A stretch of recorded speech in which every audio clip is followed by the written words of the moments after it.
hello, and welcome back. Welcome back. Cheers. Cheers. Yeah, welcome back to episode 2. We're talking about relationships. We're talking about our story. We're just having some fun. But also, we're talking about the show Later Daters. Later Daters. We introduced the characters last time. We shared some personal stories. Mm-hmm. Let's get into actually the episodes. The dates. The dates. A little more kind of the meaty part of the show. Yes. I think the first date we saw was Suzanne. Suzanne and Frank. Frank. Yes. Yes. So tell me your impression of Frank. Oh, Frank seemed sweet. He really seemed sweet. He seemed like he was way more excited about her than she was about him. Right? Yeah, so Frank was, I think, a few years younger than her. Mm-hmm. She was 62, right? Mm-hmm. And he works as an attorney. And so what did we learn about Suzanne on this date? She's a big football fan. Oh, yeah. She's in her what was her team? Georgia Bulldogs. Go Dogs. Yeah. She's really, I mean, even to the point where she's like, ooh, well, he don't like the Bulldogs, so that's out. Or if it was somebody that was like a rival of the Bulldogs, she's like, ooh, no. Right. Like, and I guess maybe I'm just not into sports like that. That seems odd to me. Like that would be like a deal breaker for somebody. Though we live in Austin. Yeah. We know. Yeah. There are people who live, breathe, and die for the Longhorns. Yeah. Right. And so we're familiar with the concept. Right. Neither of us subscribe to that concept. Right. Right. You know, so there's probably some UT people who are like, ooh, if you from what OU? OU. You OU, ooh, I can't date you. Yeah. Right? It would be a thing. That'd be the equivalent. Yeah. Like, sure. Yeah, we're A&M. So I thought it was kind of strange that was kind of like one of her kind of deal breakers or side eyes, I guess. But the one thing that was funny about Suzanne is the dating coach gave her some advice. She did. Of what would be kind of a good opener, you know, to kind of get somebody talking, to kind of, connect with somebody, right? So she said, so she's totally head over heels for Matthew McConaughey. She is. So to the point to where like she first meets this guy, she walks in, he's there, he's like, oh my, you look so beautiful, and he brought her flowers. Mm-hmm. And they're sitting down and they do a little couple chit chats, and then he's getting ready to obviously tell her something about. He was about to go off into something. He's about to go off into something. She goes, "I'm gonna stop you," like she was like Kanye. I'm gonna let you finish. I'm gonna let you finish, but and she was like, "So, been watching this, listening to this wonderful Matthew McConaughey podcast." Like she went into the whole spiel of what the dating coach told her to do, and it was almost kind of like, oh, well, let me go ahead and get this out of the way so I don't forget that I'm supposed to do this. Right. Yeah, it was her, I guess, trying to spur conversation in like a fun, whimsical way. Is kind of how I took it. That was what was so funny. She didn't need to spur conversation because this dude was getting ready to like he was actually getting ready to say something about himself to start the conversation. Right. And she was like, I'm gonna let you finish, but I gotta tell you something. And it was just like, and then when she finished with what she was gonna say, I was just like, really? Is that what you're gonna say? Yeah. And he was receptive. But I get that she wanted to kind of like, she wanted to be a good student, like, oh, let me check this out. And I think the point was that so you have something to talk about that can push the conversation forward. Yeah, that was the dating coach's advice, and that's why she was telling her that if she needed something. It wasn't like, oh, you need to do this on your date, and that's how I think that's how she took it. Yeah. And so she was like, oh, because if you remember at the end of the dates, like they talk to the dating coaches, and so so she was really excited to tell the dating coach that she used that line, that she opened with that. Right. So it was almost kind of like she's trying to be a good student, but at the same time, it's kind of like, okay, you didn't need to like interrupt what he was saying to say that. Yes. Anyway, I just thought that was kind of, let me follow the playbook of what the dating coach told me kind of thing. But she was very proud of herself. She was very proud of herself after that. She was very proud of herself. Yeah.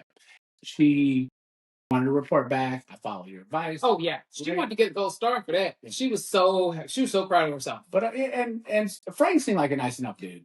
Yeah, he seemed nice. But she's sweet. She was really put off by the fact that he wasn't into the Bulldogs. Yeah, that he didn't really seem to be a football fan. Yeah, I guess he mentioned that he played golf, and when she was like, "Oh, you're a golfer," he's like, "I mean, I'm all right." Yeah, he even seemed to like kind of beg off. Well, but she pigeonholed it. Well, yeah, because she said, "I don't know nothing about golf." Right? She was like, I can't do golf.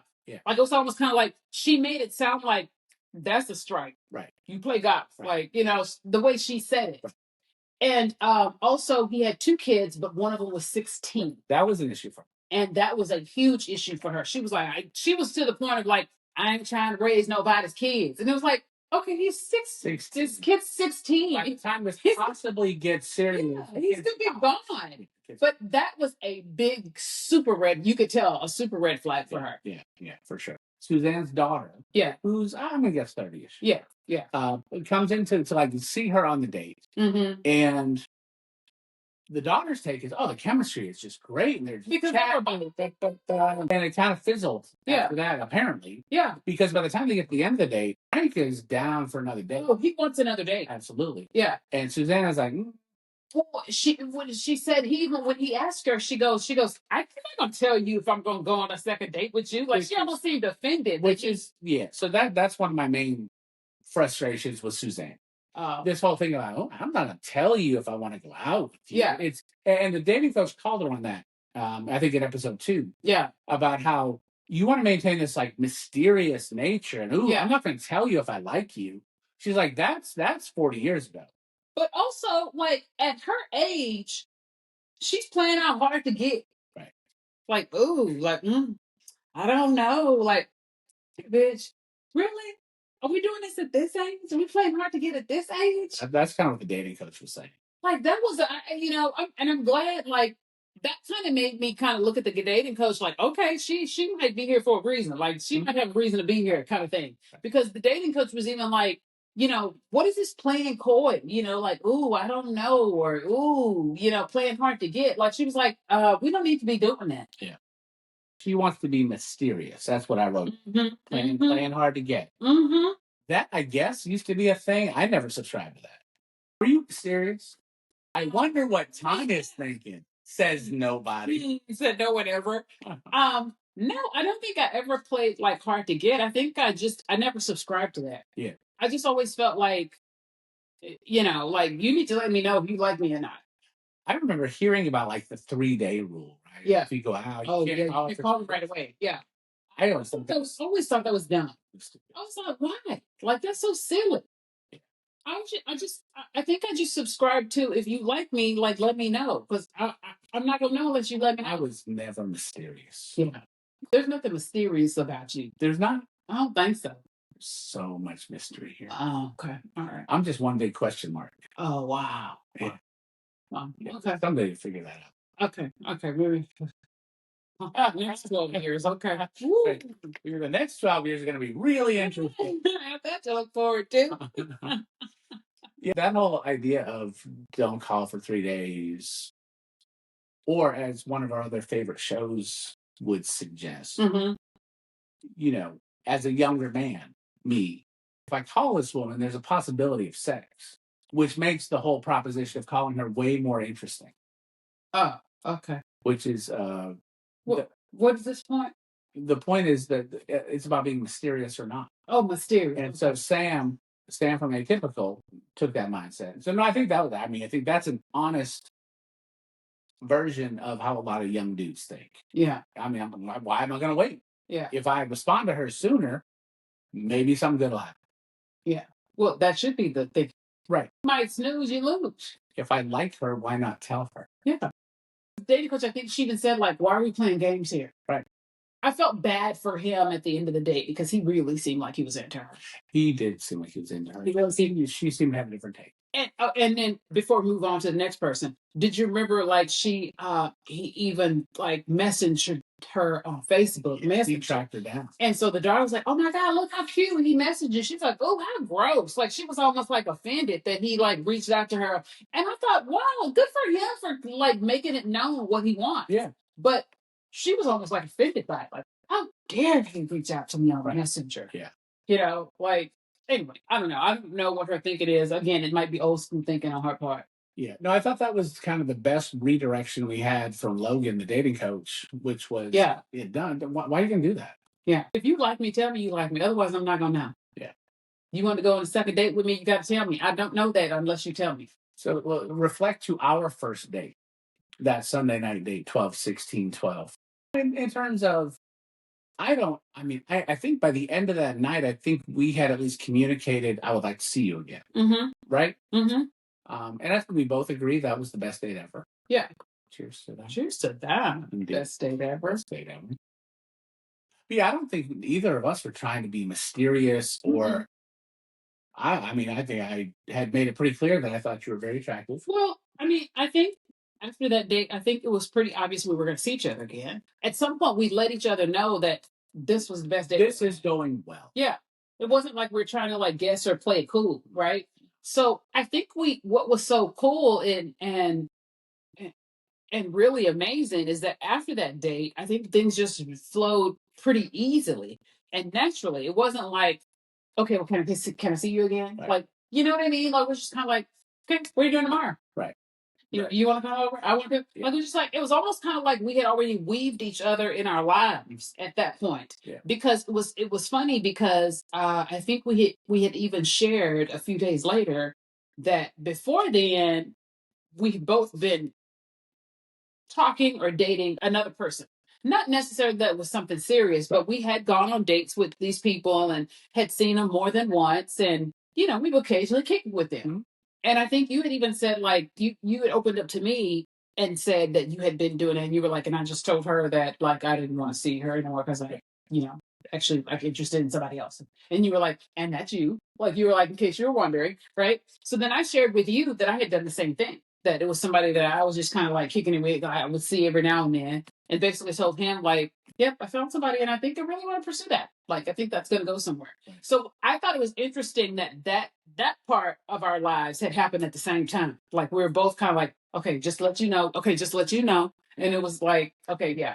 Well, yeah, and I think at that point, now we didn't know exactly what we had, but I think we recognized very quickly, this is different.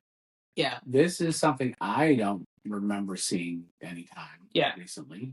Yeah, I think we both realized early on that this was a different connection than we've ever had with anybody, ever. Right. I think you were pretty upfront with me, which made me feel a little bit like less guarded and be, forthcoming with you. Mm-hmm. So I think I really liked that in that we didn't leave each other guessing how we felt.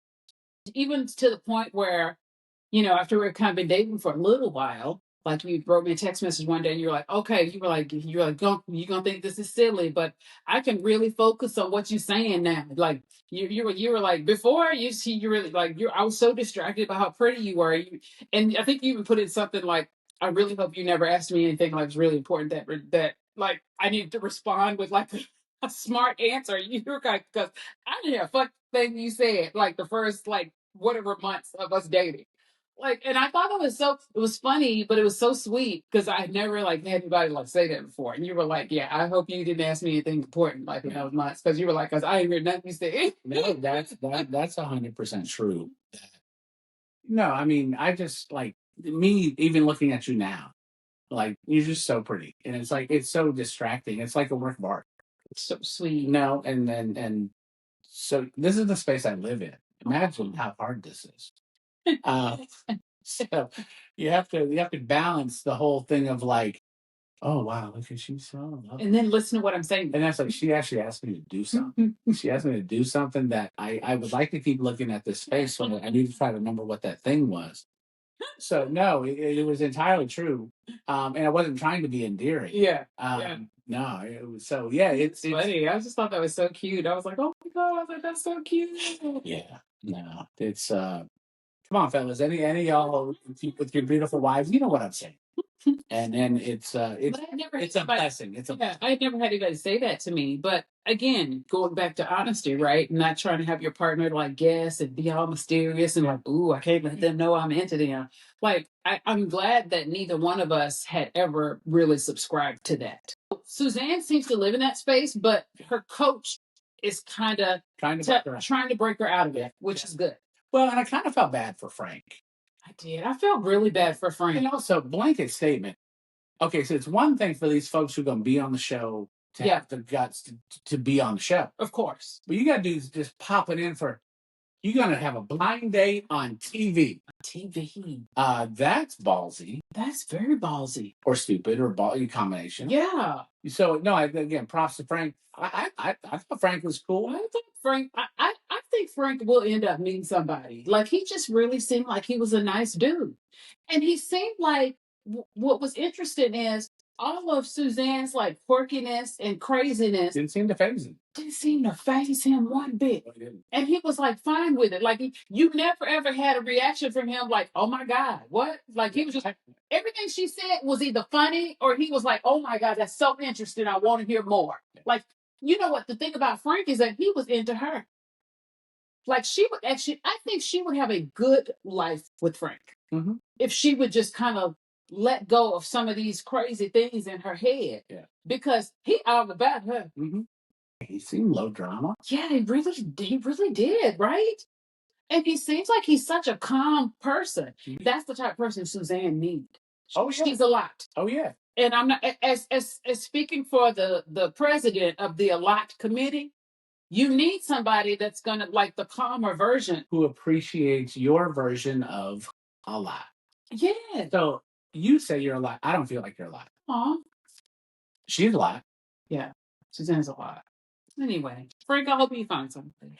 So then we have another date. Okay. And I think the next date we saw was Anise and George. Which was, here we go, certainly so far, my favorite date. That's the favorite. Oh, of course. Because, of course. Because why? Because George was... He was a fool. He was a fool. Yeah. George was a straight up fool. Okay, so first of all, let me paint the picture of the date for you. Anise, my girl. Oh, baby, she pulled out all the stuff. She had the little black dress on with the V cut, with the boobies out and the booty out, and it was a mini skirt. Oh, baby, she didn't come to play. No. She showed all her assets. Okay. She walks in. 60 plus represent. 60 plus. Hey, hello. And she looked good too. George sitting there. I will second that emotion. Now, you know what? George was a nice looking black man. He was a nice looking man. Oh, I'm sorry. I want to let everybody know he was black. Every time I see somebody, nice looking black man, he's like, okay, yeah. I'm sorry. Okay, I'm not trying to say he's good looking for a black man. No, I'm just... God, it's so racist. Oh, my God. I'm just letting people know he was black, but he was a nice looking man. He's a nice looking man. Also, black man. All right. Okay, so and she even said in her confessional when she first saw him, she was like, "He's a nice looking man, right? Like he had the salt and pepper hair." Yeah, black no crack. Okay, so she walks in and clearly he was a few years younger, just a few. He was 59, 60. I think he was 60. Yeah. She's 62. They're pretty close in age, but she was a little bit older. Yeah. And she walks in, and clearly he's like, "Oh my God!" Like, right, by knock on his face, the appropriate, which is amazing, right? We love that. She looked great. Yeah. So she sits down, and then here's where everything just it goes off the rails pretty quick. Everything was cool until he started talking. Yeah, he literally starts it off by, I guess she mentions that she's older than him, and then he goes, "How old are you?" Yeah. And I think even you and I looked at each other and went, "Oh, okay." It's a little abrasive, but again. We're talking about older people. No, so we're thinking, okay, maybe in their mind, like this is just normal, right? And on the other hand, like when you and I met on the dating app, I knew how old you were, at least how old you represent. Of course. The dating app. Yeah. So I didn't have to ask. Yeah. Because I knew we were about the same age. Yeah. But for him, obviously they don't have. Well, she says her age, and then he goes, "Oh, wow, you're beautiful," and then he goes, "Black don't crack." Right. Yeah. Right. Like I get, and that's fine. And that's fine. That's fine. That's fine. And true. That's fine. Asked me that. I think he asked her like how many. She proceeds to say like how many kids she has, right? Yeah. And she says how many kids she has, and he said, well, he says how many kids he has, and she says how many kids she has. And he even says one that I know of. That he says I only have one that I know of. Which is a little out there when you really don't know somebody. But I took that as a little cheeky. Of course. Like I didn't think like I honestly wouldn't have been that, but I wouldn't have been bothered. That's why it's cheeky. But it's a cheeky, sure. And then she says like she has 3, right? And then he says, they all have the same daddy. And literally, Robbie and I were so shocked by that. We paused it, and then we went, what did he say? We turned to each other, and we both said when he goes, I'm going to back that up. So we back it up again because we're like, no, he didn't. He didn't really say. No, he did. No, he didn't. We got that wrong. So he literally, all by saying that. And clearly you can see on her face, like, he didn't just ask me that, did he? Okay, so that's a little concerning. And so then she says something about taking offense to that question. Like, really, you ask people that? And then he comes back with, well, I've asked some people, and some people got three kids by three different daddies. Yep. Oh, but they got a good excuse. Good excuse. Yep. He says that. Yeah. And she says excuse or explanation. Yeah. Yeah. And so that's out there. That's out there. Because of course, you get to know somebody. It sounds so judgmental. Yeah. Hello. And again, people's circumstances are people's circumstances, and it's 2024. We listen and we don't judge. We judge all the freaking time. We judge and we listen and we judge the fuck out of everything. And we go to sleep and we wake up and we judge some more. Okay, so then what was another thing that George said that was like controversial? Well, so my favorite, George. What's your favorite? My favorite when he so this woman who, again, she is very proud that she has her associates, her bachelor's, her master's, and her PhD. Actually, as she would say, I got my doctorate. Yep, that's right. Right. And so God bless. And that is awesome. Yeah. And we agreed on that. Yeah. He proceeds to tell this woman who is super proud of how educated and how I think this is fair, how far she has come up, because it doesn't sound like she started there. Right. She has ascended. Yes. To this position, this status, this doctorism. Mm-hmm. He tells her, I like my women with a little ghetto in them. Yeah. And then he proceeds to tell her how she is ghetto. That's right. You got an inside, he tells her. Yep, you just need a blonde wig to like bring that ghetto fully out of you. And I was like, am I actually hearing this? It's like, read the room, George. You just need a blonde wig. This room doesn't want a blonde wig or to be called ghetto. So one of my all-time favorites. Georgisms. With Georgism, we haven't touched on yet. Yeah. I know what you're going to say, but go for it. She asked him about him dating, right? Uh-huh. He says, I fuck around in Atlanta. He said, I date in Atlanta. He lives in Chattanooga. So he lives in Chattanooga. So he says, when she says, do you date very often? He says, I fuck around in Atlanta. And then and it wasn't quick. He was like, I date around in Atlanta. Which was not an actual correction. It was a joke. Yeah. Right. But for him to say that, like to even say like I fuck around in Atlanta. So I looked it up, y'all. Chattanooga is 2 hours from Atlanta. I had no conception of that geography. But yeah, so he lives 2 hours away. So he comes into Atlanta just to mess around. I'm just like, so he goes into Atlanta to basically have sex. He asked her, oh yeah, have you had any work done? Mm-hmm, mm-hmm. Yeah. So I think that was after she revealed that she was older than him. Right. And then he goes, oh, well, you look great. And he's black, don't crack. And then there was a little pause. And then he says, you had any work done? And we paused it and we were like, did he just ask her if she had any work done? I think y'all would actually enjoy watching these shows with us because we have a hell of a time. We really do, really. Actually, you know what George seems like? He seems like that old like uncle or that everybody used to have, that if he started drinking, like he just say anything. Like just like didn't everybody have like some kind of uncle that was like that? That was just like mine was Bubba. Uncle Bubba. Uncle Bubba was like, he literally was George. Like drunk and he would just tell you everything, just whatever. And you know what? I digress, but you know what I found out? My great grandmother was Uncle Bubba was her dude. They kicked it. Oh, he was always around, but he wasn't really an uncle. No, but he was always around, and we never knew. We never knew. Like we was just, but now it makes sense. Anyway, I'm sorry, I didn't get off of that, but yeah, but literally that's George. That he's my Uncle Bubba. Huh? Just say anything. Oh, girl.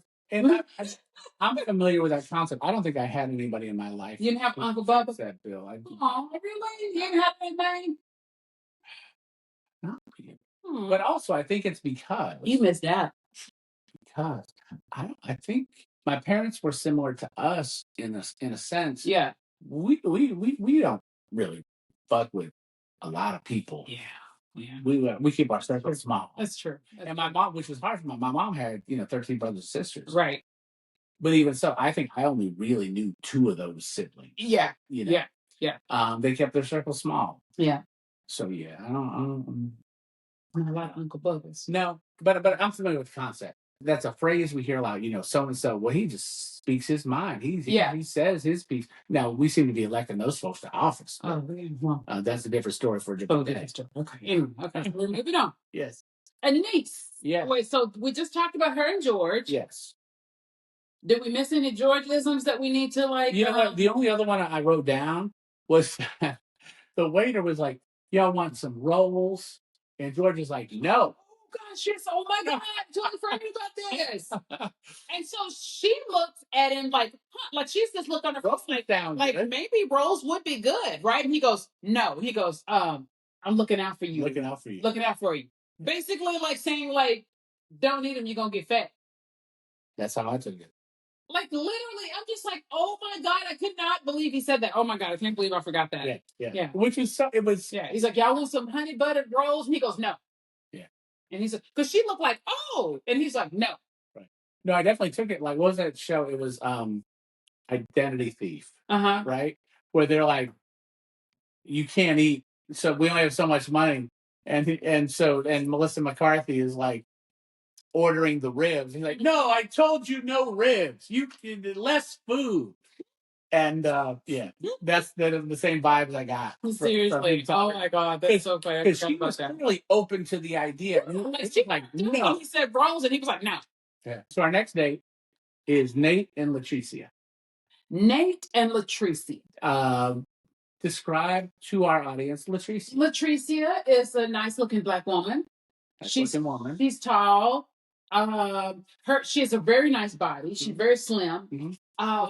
I would say Latricia isn't going to turn heads with how she looks, but she's okay looking. This is how I, in my mind, rate people.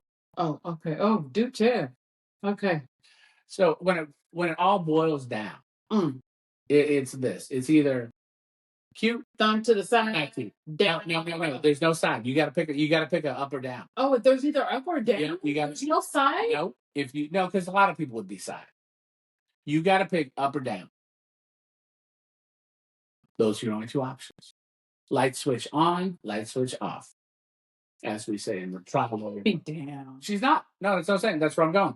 She is she's the thumbs up. Yeah. Because she is, again, not my type either. Yeah. But attractive enough. Yes. And if you have to pick one or the other, she's thumbs up. So here's the interesting thing. Latricia, when she and Nate first kind of met or whatever, and he brought her flowers.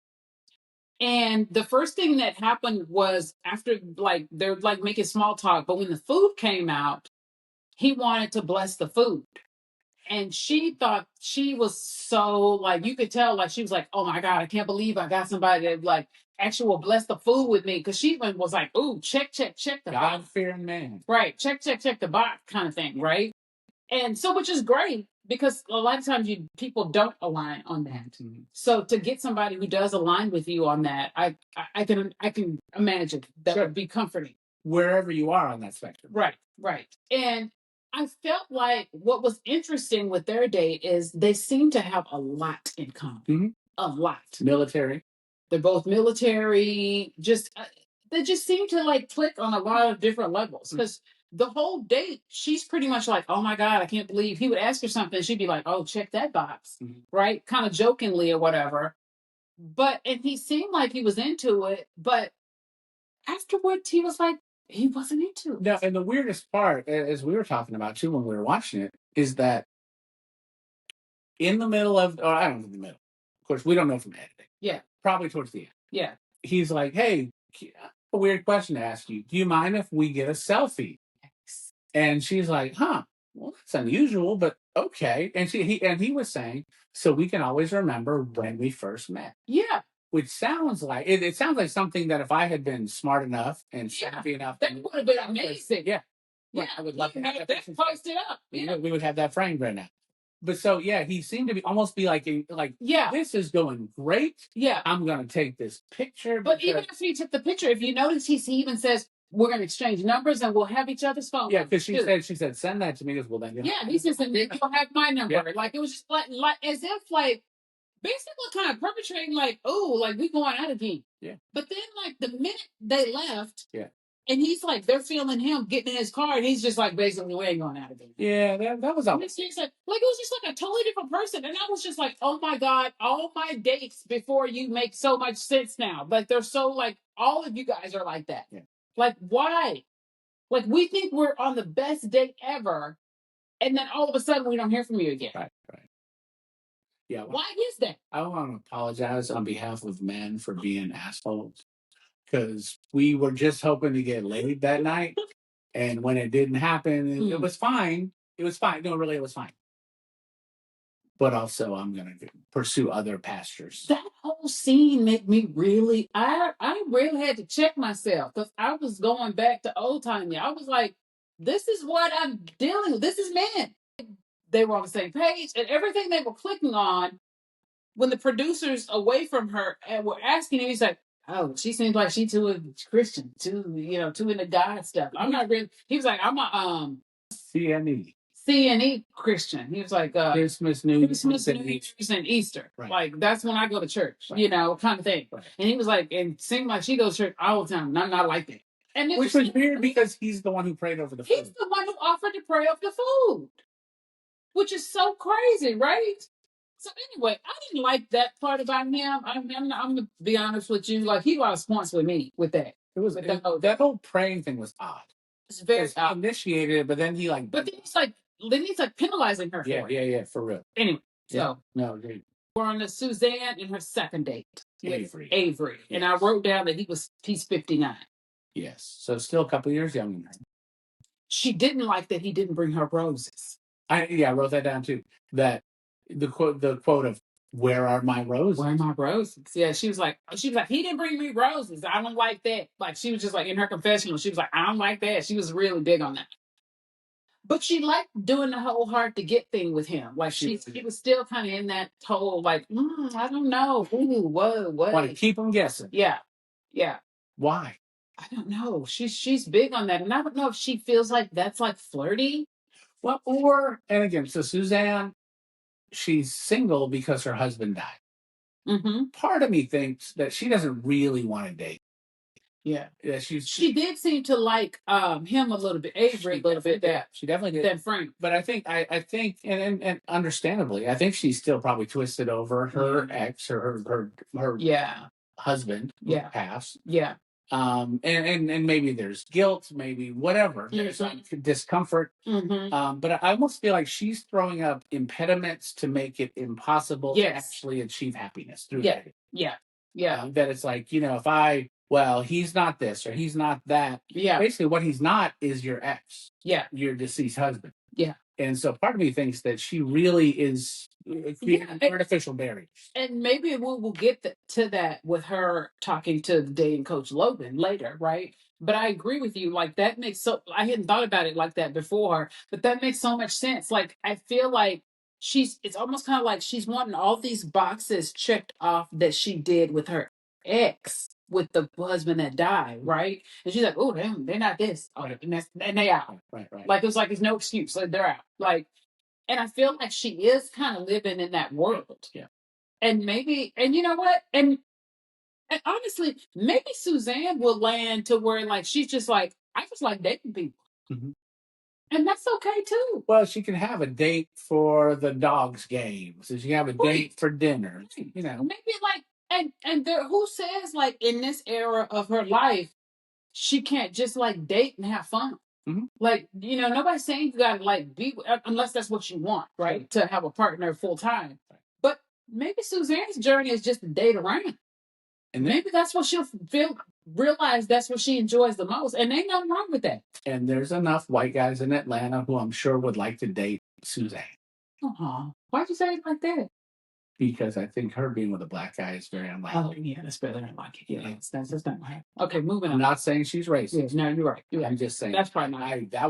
That's probably not. That'd be a trip. Yeah, that would be a trip. Like, Suzanne, meet Nate. Oh my God, I found my person. I would like to watch that show. Yeah.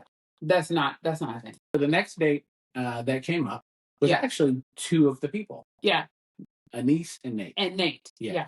So two of the people that are on the show. Yeah. Yeah. So they went on a date. What was your impression of that date? I'm turning back on you. I was like, what is your impression? I'm the interviewer. They don't, I don't know. I'm trying to think if they seem compatible individuals. They don't seem compatible to me. They really, and I'm not sure why. But I agree. They don't seem compatible. What I did like about their date is like at the beginning of the date when she starts talking about her education and stuff, right? And that's normally like she said for guys, it's kind of like, ooh, they back off or don't know what to say, right? Right. He had the perfect response. He did. He was like, oh my God, that's amazing. High five on that. Yep. So, which I thought was really good. It was great. Actually, the funny part about that exchange to me was she goes, I normally hold this back. I knew you were getting ready to say that. Yeah, because and again, we have I don't usually talk about this, and we turned to each other. We were like, "What?" It's like Kanye saying, "I don't normally talk about what a genius I am." Yeah, exactly, exactly. But again, we're getting a very slice of life. Who knows? Of course, it's for the show. Of course, maybe in real life she really doesn't. As far as we've seen, it comes up about every 10 minutes. Yeah. Yeah. But no, he had the perfect response, which was basically celebrating that. Yeah. And because she wants to be appreciated, she wants to be acknowledged. And again, PhD is a huge accomplishment. Who wouldn't want to have someone celebrate? Another thing is, he told her that he was a homebody. Yeah. And she's like, oh, I'd like to go out, right? And he turned it around by basically saying, well, if I was dating you, I would totally take you out. Right. Like, I wouldn't have any problems going out, showing you off kind of thing. Yeah. So he turned it around, which I like that. He had the perfect response. But even with all of that said, you could tell, like, I just don't, something, like, it wasn't clicking. Yeah. Something with them wasn't clicking, right? So, and one thing we didn't actually visit on from the first episode was that the dating coach had told Nate to be vulnerable, to say something vulnerable on his first date. Right. And what he turned that into, because like when I think of like somebody, if you were to tell me say something vulnerable, I'm not even sure what that is. Oh, yeah. Because you were even asking me, you were like, what would you have said? And I responded with, I think that would mean, like, I would say something like, you know what? I was so nervous for this date. Like, I must have changed outfits like 5 times. Right? To me, that's vulnerable. Sure. But also, like, not giving away too much. Right. Because that's the thing. You don't want to be like something that's unflattering. Well, I used to beat my first wife. I mean, you don't want to be that vulnerable. Well, to be that honest. Yeah. And so what he said, it was him, like, not being able to continue being in the army when he jumped out of the... Well, he hurt himself. He injured himself. Yeah. So no, I mean, you can see they showed him kind of walking around. He is borderline, quote unquote, disabled. Yeah. He doesn't get around great. Now he's a very fit dude. He really works out. Of course. But he's like the stuff he used to like to do. Like he was used to doing, like, jogging or hiking and all that stuff. He was like, I'm not able to do that. Really, running is out for him. Yeah. He hobbles around. So, to me, that was a good time for him a good way for him to be vulnerable. True. But I wonder if for Anise, she never said this, but I wonder if him kind of hobbling the way he does. And she's an outgoing, he's a good looking dude. Yeah. Like we agree, Nate's a good looking dude. Yeah. But is she viewing him with kind of side-eyed, like, he can't really keep up. Yeah. Yeah. Even though he's 6 years younger than her. So she's going to view him like, so right before, this was after like an super awful relationship that was like super, super awful. I would need like 2 hours to talk to you about it. And let's just suffice to say, he ended up in jail. Yeah. Right. So, this was awful. So after that relationship, I was really hard on myself because I had always prided myself in knowing people and having a vibe from people. I would always know if somebody was like a bad person or a good person. Like I just something about like my instincts, I would always know. So it messed with me after having this awful relationship, that ended very badly. And so after that, I was like, I'm gonna date somebody that's totally different, totally like not even like what I would normally date, non-threatening. Yeah, right. So I date this older guy, and I'd never date anybody. First of all, I never dated anybody my age, or I never dated anybody older than me. This guy was older than me, right? So it was like it was a thing with him. Like it was just like he just to me he acted old. Like he was just like we get out of the car, we go somewhere, get out of the car, we take him forever to get out of the car. Y'all, I would literally go inside the restaurant, get the table, sit down, and then he would eventually come. Like literally, because I was just so tired of waiting on him. And my daughter, she's 26 now. My daughter at the time was a lot younger. 12, 13. Yeah, maybe. Yeah, I guess 12, 13 or whatever. And so I'm telling her this, that like, this is what I would do with this guy. And she's like, oh, mama, it's so mean. Stop it. Don't be so mean, mama. Right? And so I'm like, you don't understand. So she and I both go out to dinner with him. And I do it, and I'm like, come on. I was like, you're going to be forever. Whatever. She was like, oh my God. She said, oh my God, are we really going to the restaurant without him? I was like, yeah, we're going. So we go to the restaurant. Y'all, when I tell y'all, we go in, ask for the table, sit down with the menus and stuff, and then he come in, I'm not lying. And so literally, I think my daughter thought I was exaggerating. Yeah, we're halfway through your appetite. We're literally at the table, and my daughter goes, oh my God, you really weren't lying. He's not in here yet. And I said, I told you, that's why I'm going to wait on him no more. Like literally, he would act so old getting out of the car. So that was like one of the things for me that where I was like, yeah, this ain't never go nowhere. Well, I'm glad my getting out of the car skills are acceptable to you. So, Anise and Nate, they did not seem to click. No. And but it wasn't like a real obvious reason why. No. Right? It wasn't. Yeah, not to me either. Like it was just kind of like I felt like they were both being pleasant with each other. They were, but not right? you. Yeah. You remember the real world? Like this is what happens when people stop being polite to each other and start being real. Welcome to the real world. Real world Seattle. Real world Seattle. No, it was very surface. Yeah. Yeah. But you could tell there wasn't a connection there. There wasn't. And now she's an attractive woman. He's a good looking dude. He seemed attracted to her. Mm-hmm. And of course, and she's the type of woman when she says, oh, I'm 62. I mean, it's very similar to you. Now, you're much more beautiful than her. Okay. But it's the same reaction. Like it's not a polite. She looks much younger. Yeah. Certainly can be. I mean, I would pinpoint her maybe for 50. For sure. Right? Yeah. And she's a good looking 50. Mm-hmm. Yeah, absolutely. But it's not, and this is what I tried to tell Tanya for years. So we started dating when we were 44. I made the joke pretty quickly. I can't wait for you to be 50 because I can't wait to tell people you're 50. Because I knew we all understand those reactions when somebody says, I'm 50. And they're like, oh, well, nah, you look great. Yeah. You look great. And sometimes that is, you look great for 50. Right. Okay. But when Tanya, I envisioned, which I was right, 100% freaking right, that when at 50, when she would tell people I'm 50, it wasn't like, oh my goodness, well, look, you look great for 50. It's more like, well, I'm 50, or now I'm 56. It's not a normal like, well, good for you. It's like, get the fuck out of here. It's like bullshit. 50 what? It is a violent pushback. Usually is. Yeah. It really is, and you finally actually kind of get it. Yeah. And so I know you're not going to be the one to sit here like, yeah, I look great. So I will echo that all day and all night because and if you're not familiar, look at her TikTok, look at her stuff. No, she looks amazing, and she doesn't look amazing for 56. Yeah, she looks amazing, and when she says 56, you're like, fuck you, no, fuck you, no, that's just an untruth, and I will not be reduced to accepting that as truth. That is true. Yeah, no, it is, and so I think the fact that Anise is 62, she definitely doesn't look it. But Nate also. So I mean, Nate's a good-looking dude.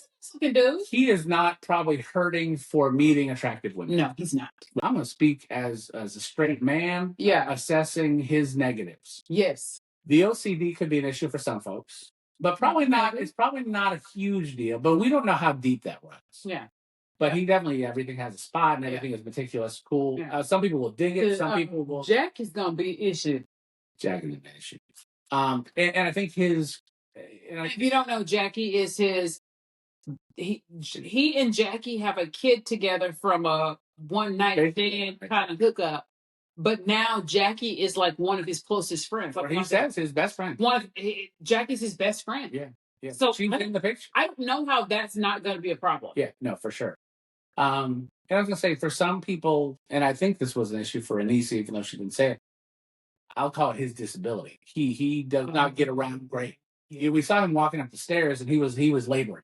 I think for Anise that comes across as old. Yes. Right? Like I think in her mind, like, because she still looks great and she's still very active. Like, I think in her mind, it's going to like be an old thing. Yeah. And she's not ready for that. No. And again, he's fit, but he definitely, when we saw him walking up the stairs, it was a labor. They just did not seem click. No, they did not. And that was clear early on. So then we finally get to Pam, who is the fourth person we have met. And the four that we have met. Very centric. Tell me, what give me your vibe on Pam? Pam's out there. Pam's a lot. She is Pam is 70. She's been married twice. Both of her husbands died.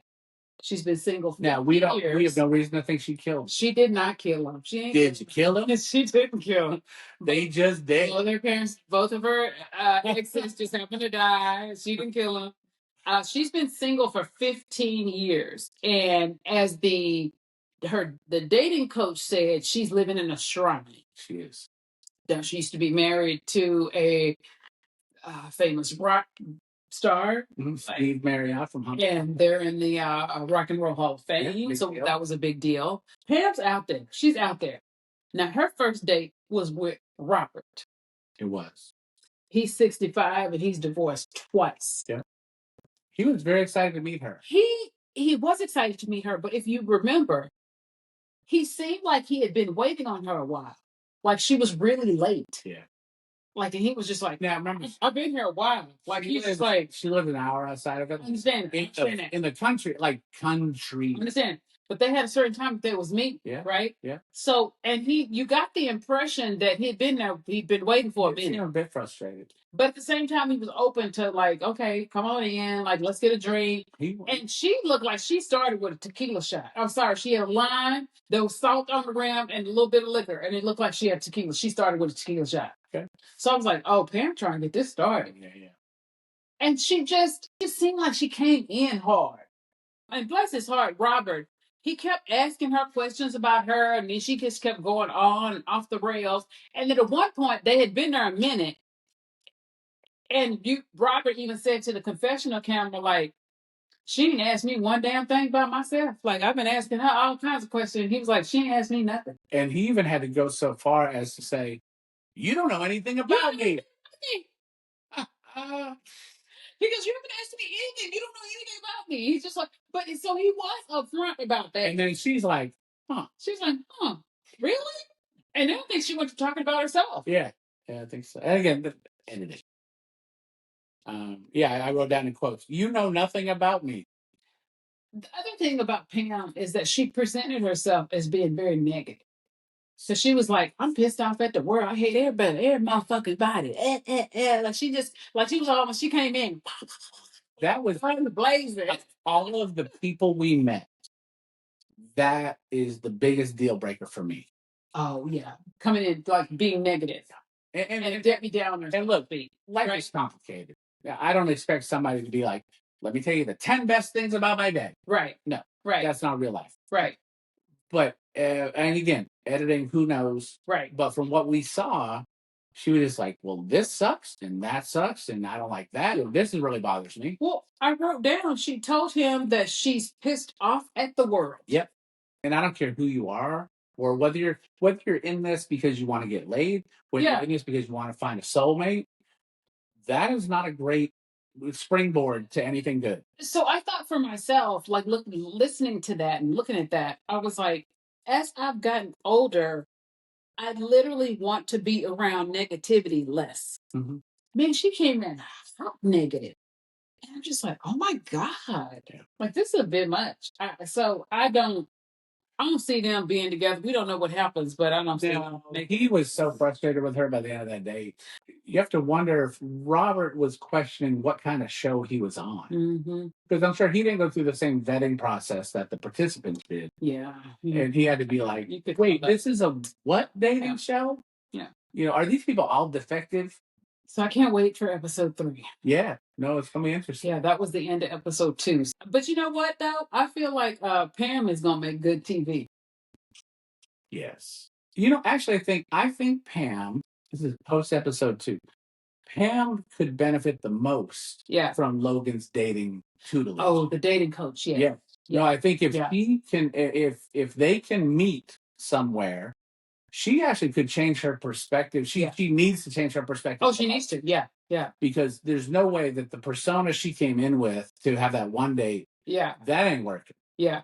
And so if she's open and Logan can connect with her, the other 3 folks we've met so far are not so damaged that I can't see it working. Oh, for sure. Pam in this headspace and this this is going to be a challenge for Logan. Yes, because whatever Pam's like now isn't working. And wait, and we still have 2 people to meet. We do, so we'll see. So we'll see. Thank you for joining us. Yeah. Cheers. Cheers.